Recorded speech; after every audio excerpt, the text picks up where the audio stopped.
Et on va aller dans le Proverbe 22e chapitre. Le verset qu'on a regardé la semaine dernière, c'est celui qui nous préoccupe, nous concerne, si vous voulez. Et ce matin, on continue le sujet et on va terminer. Comment instruire nos enfants? Je sais que ce n'est pas tout le monde qui a des enfants, vous l'avez eu, mais les principes bibliques, évidemment, ici sont toujours utiles pour ceux qui veulent, évidemment, aider des fois d'autres, même les parents, à savoir comment élever leurs enfants. Alors, verset 6 nous dit: instruire l'enfant selon la voie qu'il doit suivre. Et quand il sera vieux, il ne s'en détournera pas.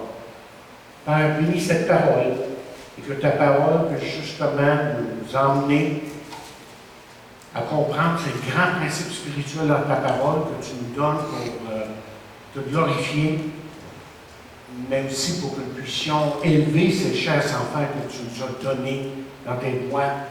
Qu'un jour, en retour, Seigneur, ils puissent avoir des vies qui t'honorent. Donc, on remet ces paroles entre tes mains en ce moment. La semaine dernière, on a commencé notre école du dimanche. C'est tout à fait nouveau. Je pense que ça a bien été. Ce matin, moi, j'ai senti que ça a bien été. Et puis, on veut continuer, c'est sûr, pour tout le monde. Bien que c'est important, l'école du dimanche. Et si on prend le temps de faire l'école du dimanche, il faut que nos enfants puissent grandir dans les voies de Dieu, qu'ils apprennent à connaître Dieu, à marcher avec Dieu et à apprendre aussi, comme j'ai dit la semaine dernière, la saine doctrine, même dès leur jeune âge. On peut commencer à leur inculquer des choses fondamentales qu'ils vont comprendre un peu mieux plus tard. Le verset qu'on vient de lire, justement, dans une autre traduction, se lit comme suit.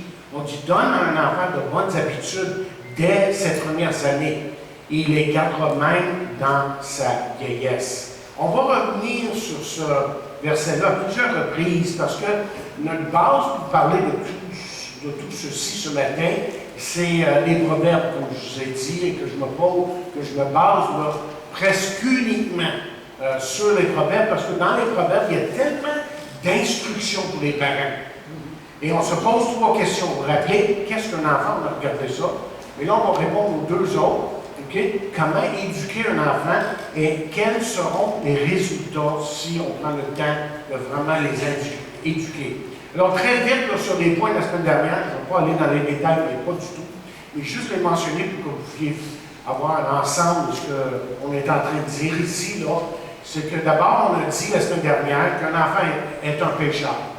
Un enfant a une nature pécheresse qui fait qu'on n'est pas du tout surpris à un moment donné s'il agit d'une façon qui ne convient pas, qui ne nous convient pas, parce qu'il a une nature pécheresse. On a dit aussi qu'un enfant est naïf, qu'un enfant peut facilement être trompé, n'est-ce pas? Peut être séduit, et même qu'il a plutôt, selon, on va revenir sur ce verset-là plus tard, dans Proverbe 14, verset 18, qu'il a comme un penchant pour le mal. Et l'éducation, comme j'ai dit, vise prioritairement à donner à l'enfant les moyens d'affronter le monde qui l'entoure, dans lequel où il va être, lui, à un moment donné, tout à fait autonome. Il va faire qu'il gère ses propres affaires, comme on dit à un moment donné. Et puis, j'ai dit beaucoup de choses ici sur la question de l'enfant naïf, là, pourquoi? Parce qu'il vit dans un monde imaginaire, comme vous savez, à un moment donné, il faut qu'il arrive à la réalité.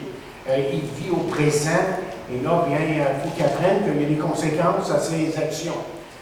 Il vit par impression. Comment dire, il est facilement impressionné, n'est-ce pas? Lui, il ne discerne pas, là, ce qui est beau, c'est beau, mais des fois, ce qui est beau, c'est pas si beau que ça.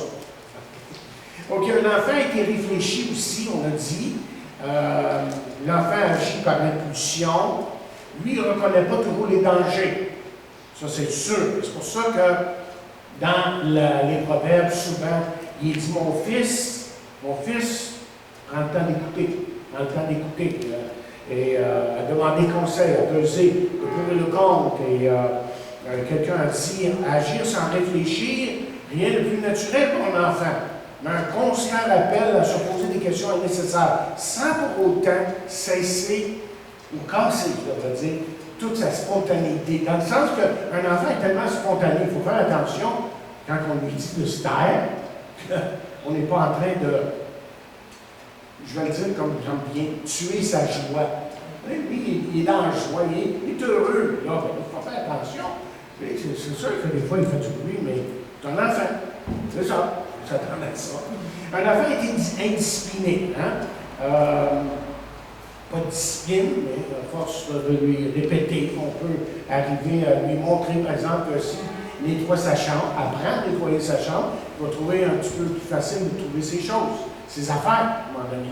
Bon, ça vient graduellement. Un enfant est ingrat.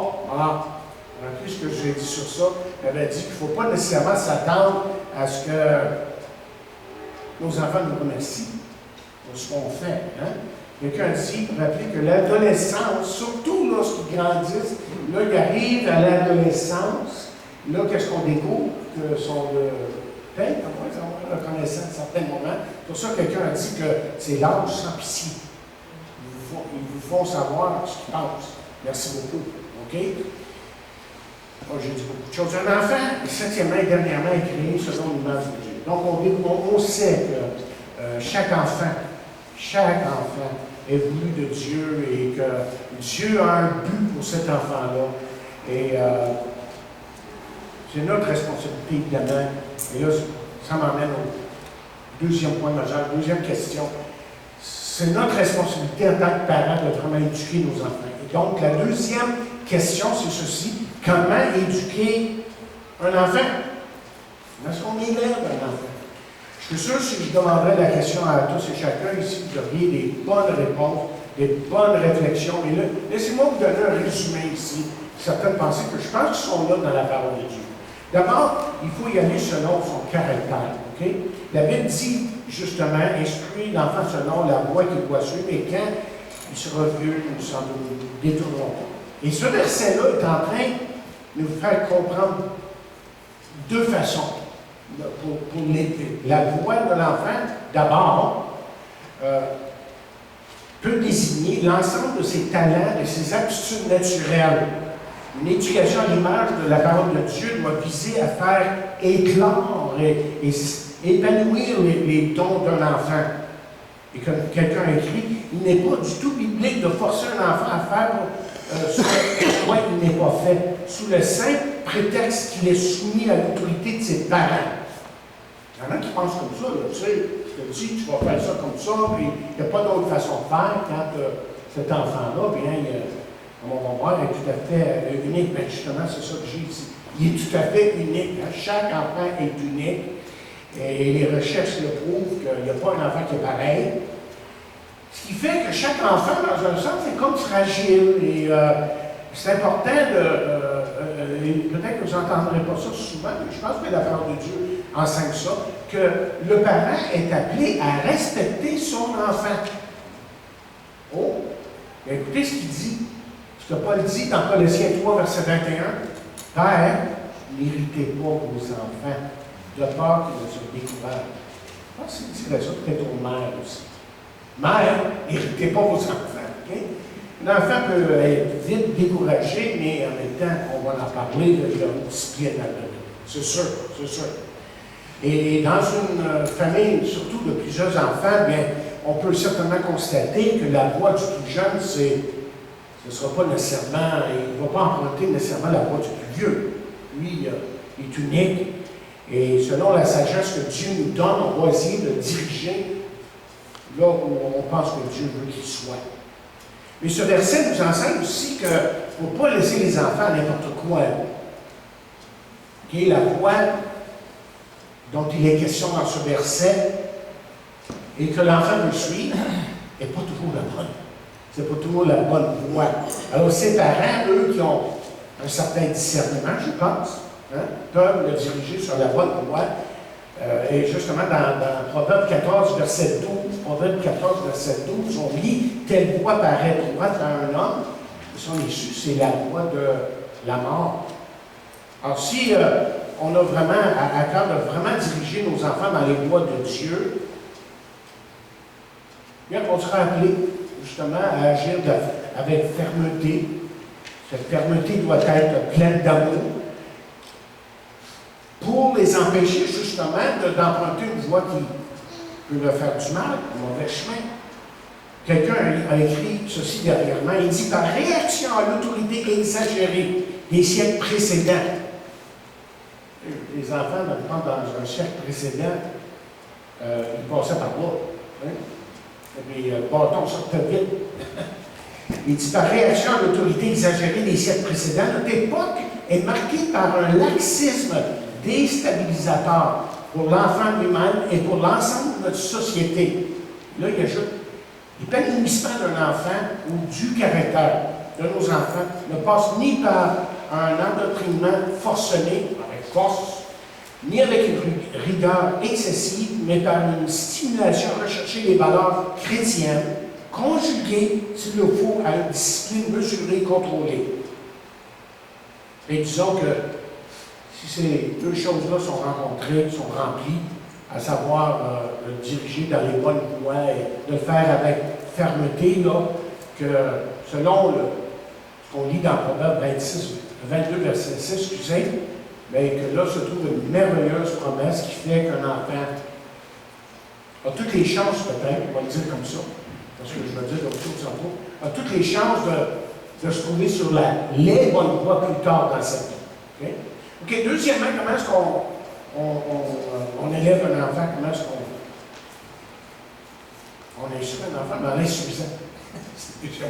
Dans l'insuffisant, il dit, dans le 4e chapitre, verset 1, « Écoutez, mes fils, l'instruction d'un père. » Et le verset 6, encore une fois, dans le chapitre 2, qu'on a vu au début, là, bien, donne en fait aux parents un commandement formel. L'instruction, comment dit, n'est pas une option, n'est pas optionnelle, mais elle est un devoir de la part des parents qui doivent en même temps être, eux, un modèle.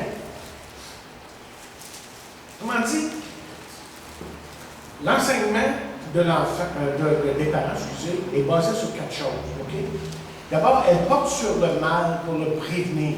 Okay? Il va parler de ce qui est mal pour prévenir que l'enfant tombe dans certaines choses, mais surtout sur le bien pour le valoriser. Pas juste négatif, mais positif. L'enseignement du parent concerne les sujets les plus variés. Ce qui veut dire qu'il ne faut pas hésiter de parler de certaines choses qui sont difficiles à parler à certains moments.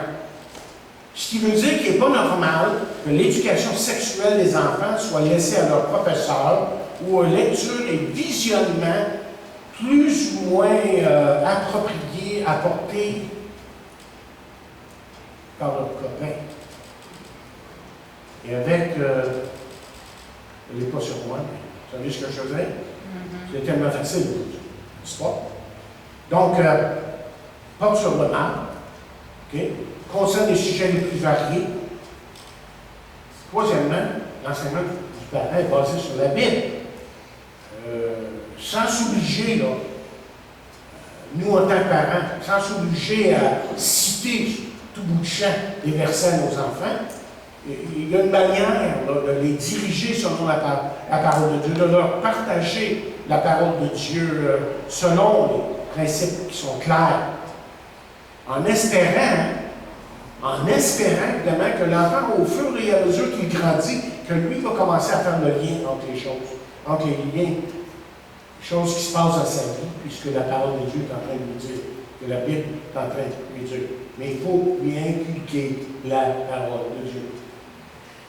Et ensuite, dernièrement, pour vraiment instruire un enfant, il ne faut pas avoir peur de la répétition. Et dans les proverbes, justement, il y a beaucoup de répétitions. Mais comme dans les évangiles, Jésus se répète souvent. Et comme dans les épîtres, Paul il se répète souvent combien de fois il va parler de l'amour sous différents angles, si vous voulez, à certains moments. Mais il en parle abondamment, parce qu'il y avait tellement besoin. Et justement, ça m'emmène à mon troisième point. Comment instruire un enfant, mais avec amour, évidemment. Il dit dans le chapitre 23, verset 26 des Proverbes, « Mon fils, donne-moi ton cœur, et que tes yeux se plaisent dans mes voies. »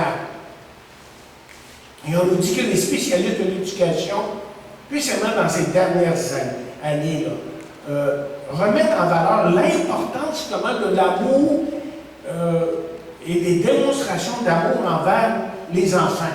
Comment on a vraiment besoin de démontrer qu'on les aime. Et ce qui ressort de tout ça, c'est surtout des pères. Parce qu'il y avait une époque qu'un père, ça ne démontrait jamais de grands sentiments. C'était tu fais ci, fais ça, il arrive à la maison, serre-moi, puis donne-moi, puis fais ça, puis fais ça. Il n'y avait pas vraiment cet amour-là. Et notre amour, évidemment, se montrera de façon adaptée à chacun par nos paroles, par nos actes. Surtout, peut-être que la meilleure illustration que je peux vous donner, c'est surtout dans l'esprit de Paul. Lorsque Paul dit dans 1 Thessaloniciens 2, 7 et 8, c'est ceci. Là, il parle à ses enfants spirituels, puis il va s'exprimer dans le chapitre 2 de 1 Thessaloniciens, 2e chapitre, versets 7 à 8. Il va dire, mais nous avons été pleins de douceur au milieu de vous. Pleins de douceur. Et il dit, nous-mêmes qu'une nourrice, qu'une nourrice prend un grand soin de ses enfants. C'est Paul qui parle, c'est un homme qui parle ici, là. Pas de mère, simplement. Il dit, nous aurions voulu, dans notre vie d'affection pour vous, non seulement vous donner l'évangile de Dieu, mais encore notre propre vie, tant que vous étiez heureux, Charles. Et moi, je ne connais pas une mère de famille qui ne donnerait pas sa vie pour ses enfants, n'est-ce pas? Une mère de famille, c'est comme ça. Un père de famille, j'espère aussi. Normalement, c'est comme ça. Et surtout, une mère de famille, on entend des histoires, comment une mère protéger ses enfants. Et ce qui est important dans tout ça, c'est qu'il ne faut pas attendre de recevoir l'amour de nos enfants, mais de prendre les devants même. Parce que l'exemple nous vient de la parole de Dieu. Quand Jean dit dans 1 Jean 4, 19, il dit ceci, il dit pour nous, en tant qu'enfant de Dieu, il dit, on l'aime. Mais vous savez pourquoi on l'aime? Il dit, parce qu'il nous a aimés le premier. Ouais, on l'aime parce qu'il nous a aimés le premier. Dieu nous a aimés le premier en nous donnant son Fils unique sur la croix du Calvaire pour le pardon de nos péchés, pour nous donner aussi la vie éternelle, sa paix, sa présence et sa joie. Donc, le parent est appelé à s'ouvrir à son enfant, d'aller prendre les devants et pour ensuite avoir la joie de voir un de ses enfants s'ouvrir et dire, maman, papa, je t'aime. Et quand on éduque son enfant dans cette atmosphère-là, c'est tellement plus facile. Un partage mutuellement bénéfique et extraordinaire se voit là dans la famille et ça ne sera pas toujours parfait, mais ça va être mieux.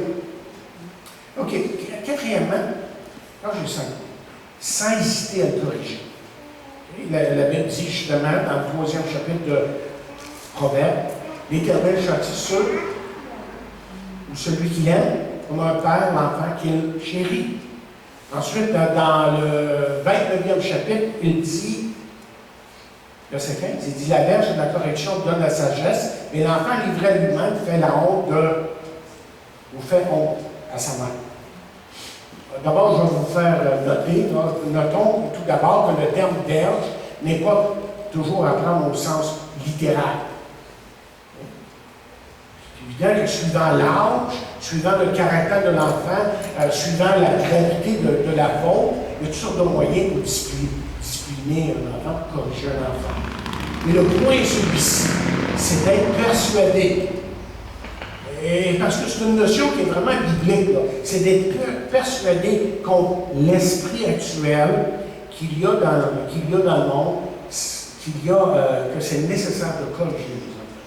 C'est vraiment nécessaire de corriger nos enfants parce que c'est ainsi que notre Père Céleste agit envers nous. Dieu permet évidemment des choses dans nos vies, des épreuves et d'autres choses comme ça, pour nous corriger.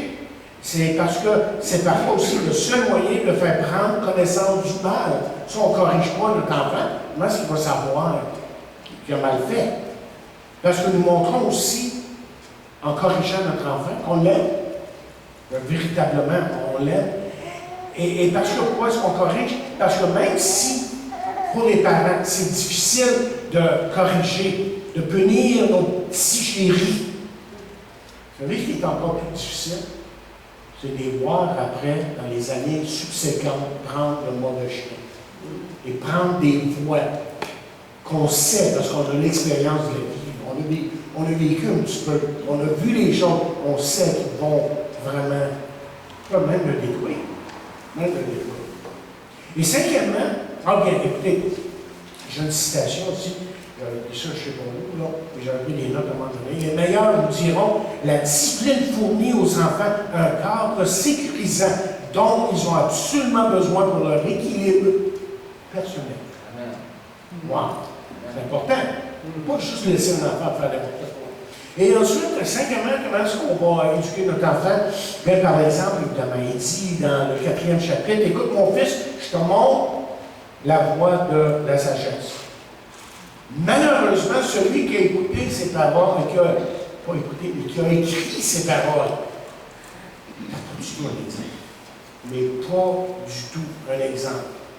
Mais malgré ça, il faut comprendre que toute éducation risque d'être un échec si les deux parents ne donnent pas l'exemple.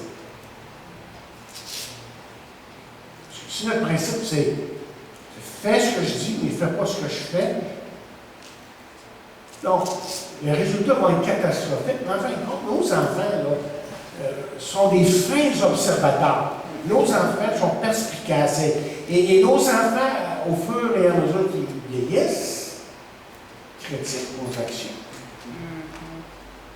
Donc, il faut que nous les enseignons premièrement, avant, comme dans tout, avant même de parler de l'Évangile, avant de faire quoi que ce soit pour que nous, on soit vrais, même devant nos enfants.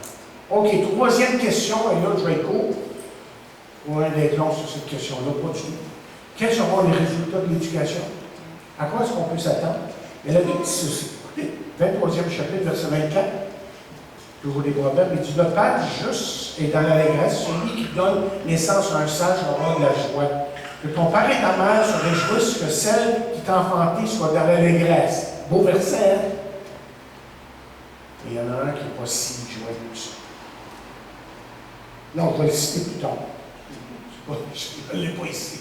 C'est plus tard, juste dans quelques. Il dit, mon fils, si ton cœur est sale, mon cœur en moi sera dans la joie. Alors, c'est positif. Merci. Oui. Alors, la question, c'est quel sera le résultat d'une éducation selon les bons principes de la parole de Dieu ou bons principes des proverbes, par exemple?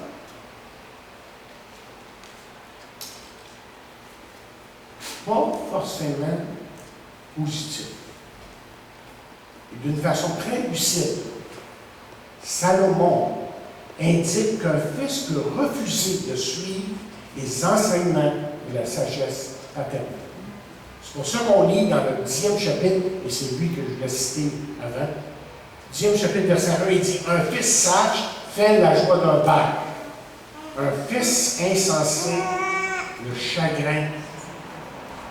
Et un fils insensé, le chagrin de sa mère. »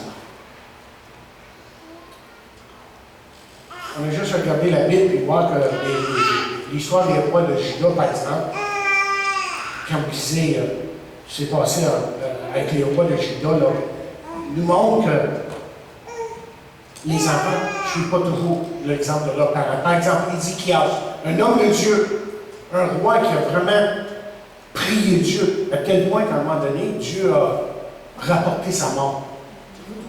C'est un récit, ok? Il a prié, Seigneur, c'est pas le temps, là. C'est pas qu'il a changé de Dieu. Ça n'a rien à faire avec ça. Dieu avait son plan, et puis son plan. Mais son fils, il l'a suivi, un de ses fils au moins, Manassé. Manassé, si vous connaissez l'histoire de Manassé, c'est un des rois les plus méchants. Mais méchants, tu vas être plus méchant que ça. C'est intéressant dans l'histoire de Manassé, puis je me rappelle d'avoir prêché ça, j'avais peut-être 21 ans, prêchant sur l'église, puis je connaissais un père qui avait beaucoup de difficultés avec ses parents, avec ses enfants. J'ai décidé de prêcher sur Manassé. J'espère que je l'ai aidé, mais c'est parce que j'ai voulu lui dire, Manassé est revenu à Dieu. Il s'est repenti. Donc, en tant que parent, vous savez, on n'a pas l'obligation, comme quelqu'un a écrit, une obligation de résultat, mais seulement une obligation des moyens. Autrement dit, Dieu nous a donné les moyens, Et c'est nos enfants qui, évidemment, un jour, auront la responsabilité de choisir. Et comme on l'a vu dans le psaume 1, là, qui nous dit que la voix du méchant et la voix de juste, ils vont choisir à un moment donné. Et sur un enfant, disons-le, dans les voies, la parole de Dieu n'est pas toujours facile. Et comme j'ai écrit ici en terminant, il est mieux d'y voir avant qu'il ne soit trop tard. Et en plus, l'école du dimanche est utile, fort utile. Moi, ça a eu un effet dans ma vie, il n'y a aucun doute de ça. Mais vous savez quoi? Tout commence dans le foyer. Ça, c'est sa première église. Et que Dieu nous aide, à nous comme parents, à vous comme parents, de donner à vos enfants ce qu'ils ont besoin pour marcher dans les voies de celui qui est notre roi et Seigneur. Amen. Que Dieu bénisse sa parole abondamment.